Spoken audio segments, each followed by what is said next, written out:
السلام علیکم ورحمۃ اللہ وبرکاتہ۔ ناظرین، نعمان حنفی چینل پر آپ کا خیر مقدم ہے۔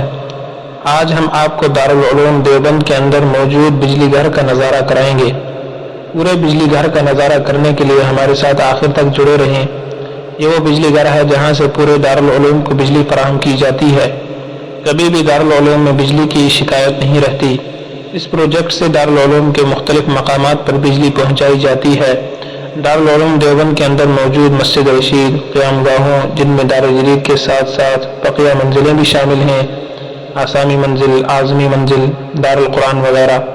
اس کے علاوہ دارالحدیث قدیم و جدید، مسجد قدیم اور مسجد چھتہ میں بھی یہیں سے بجلی فراہم کی جاتی ہے، اور دارالعلوم کی لائبریری کے اندر بھی یہیں سے بجلی پہنچائی جاتی ہے۔ اس طرح کی معلومات کے لیے نعمان حنفی چینل کو سبسکرائب کریں۔ اگر فیس بک پر دیکھ رہے ہیں تو پیج کو فالو کریں، ویڈیو کو لائک کریں، شیئر کریں۔ جزاک اللہ۔ السلام علیکم ورحمۃ اللہ وبرکاتہ۔